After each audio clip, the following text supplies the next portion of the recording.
à tous, j'espère que vous vous portez bien et que vous allez bien. Alors voilà, on arrive tout doucement vers Pâques et pour la méditation aujourd'hui, bon, c'est un peu impossible pour moi de lire tous ces chapitres-là avec vous, mais ceux qui sont intéressés, voilà, je vous invite à lire dans les évangiles, les 4 évangiles, les chapitres suivants, donc dans Matthieu du chapitre 26 à 28, dans Marc du chapitre 14 à 16, dans Luc du chapitre 22 à 24 et dans Jean chapitre 18 à 19. Et aujourd'hui, la méditation du jour, j'avais envie d'essayer de vous emmener au pied de la croix, de vous transporter au pied de la croix. Alors, on est au moment où Jésus vient d'être trahi, a été arrêté, a été jugé, a été maltraité et a été condamné. Et après avoir été battu à sang, forcé de porter les poutres de bois qu'on utilise, qu'on allait utiliser pour exécuter sa condamnation, euh, et, et alors que Jésus n'a pas encore eu le temps de souffler finalement, que son corps meurtri n'a pas encore eu le temps de récupérer, qu'il est ensanglanté sur cette croix, qu'il est exténué, et bien il est là, face à la foule, abandonné de tous, se faisant insulter par les gens.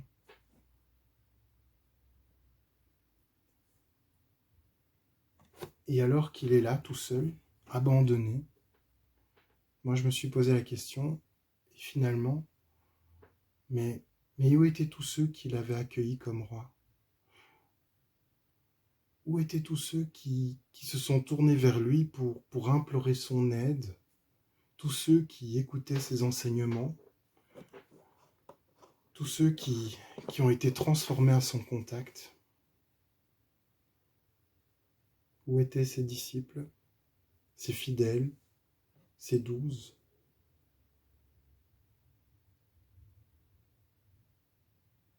Où étaient-ils? Il n'y a rien de pire que le sentiment de solitude et d'abandon. Et je sais qu'en cette période difficile que nous sommes en train de vivre, même si ce n'est pas comparable à ce que Jésus a vécu, beaucoup ont fait l'expérience de justement cette solitude, cet abandon, etc. Et c'est impossible de comparer les deux, bien sûr, mais quand j'imagine Christ à la croix, et je sais que je suis encore loin de pouvoir m'imaginer ce qu'il a vécu, je me dis, mais attends, Jésus a toujours agi par amour. Il a toujours agi par amour pour Dieu, par amour pour son prochain. Et là, il est abandonné. Et je me dis que dans la foule, il n'y avait pas que des gens qui le détestaient ou qui voulaient le voir mourir. Il y avait aussi des gens qui certainement étaient pour lui. Et je me dis, à ce moment-là, il n'y a personne qui n'a eu le courage de prendre sa défense. Alors que lui, pendant son ministère public, il a pris la défense des faibles. Et là, Jésus, il est seul, agonisant sur la croix.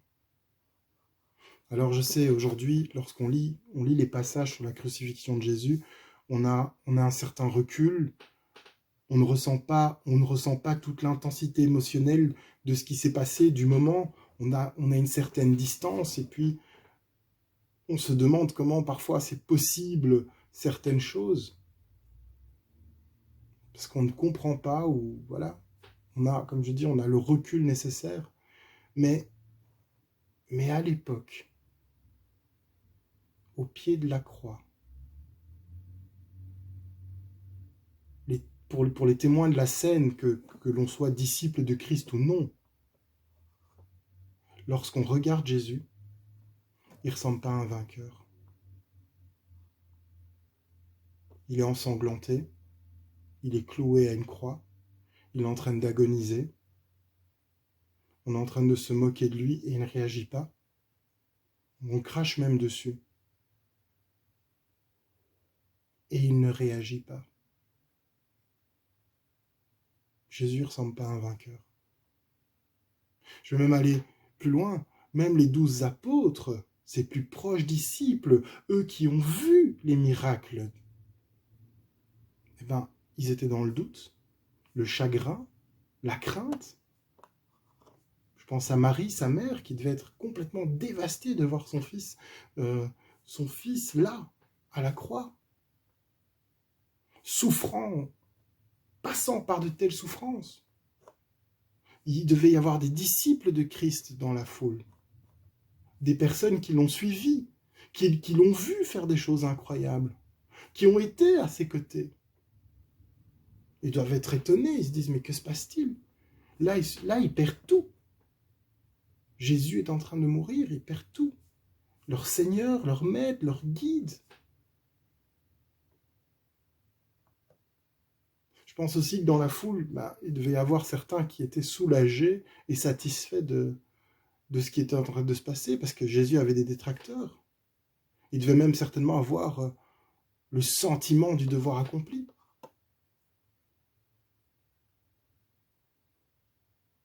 Pour le monde autour de lui, lorsque Jésus se fait crucifier et que sa mort est en train de s'approcher, est-ce que vous pensez que l'un d'entre eux voyait une seule seconde la victoire que Christ allait avoir à la croix? Disciple ou non, hein?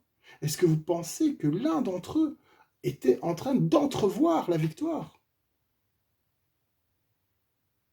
Je pense que, au contraire, ceux qui s'étaient opposés à Jésus devaient penser avoir gagné.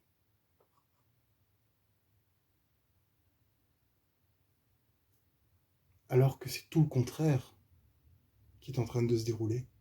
C'est à ce moment-là que la gloire de Christ était sur le point de resplendir. Là, il était en train de vaincre le péché et la mort.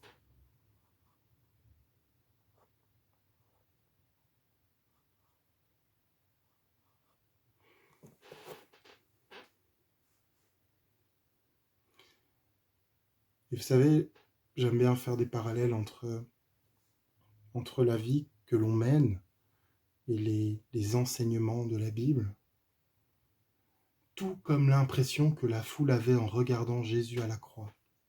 Dans nos vies, parfois, nous avons l'impression d'être les grands perdants. Lorsqu'on regarde la foule, le monde, qui sans suivre les commandements de Dieu, donne l'impression de mieux vivre. Que ceux qui ne vivent pas une relation avec Dieu donnent l'impression d'être plus libres, d'être plus heureux. Que même parfois les personnes faisant le mal donnent l'impression de mieux s'en sortir. Aux yeux du monde, nous, disciples de Christ, nous pouvons souvent être considérés comme étant des grands perdants. Mais est-ce que vous le croyez vraiment ?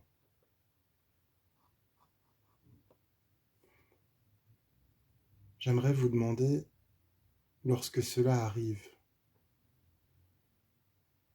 de vous souvenir qu'au pied de la croix, les véritables disciples de Christ pleuraient et les ennemis de Dieu étaient dans la joie. Ce qui pour le monde peut ressembler à une défaite est souvent pour Dieu une occasion de se glorifier. Je peux juste vous demander de continuer à avancer dans l'amour, la vérité, l'humilité et la fidélité envers Dieu. Car oui, nous sommes des perdants, mais en Jésus-Christ, le Seigneur nous a donné la victoire. Si je peux vous exhorter à une chose aujourd'hui, c'est lorsqu'on est au pied de la croix, n'oublions pas que le monde regardait quelqu'un en pensant qu'il était en train de perdre,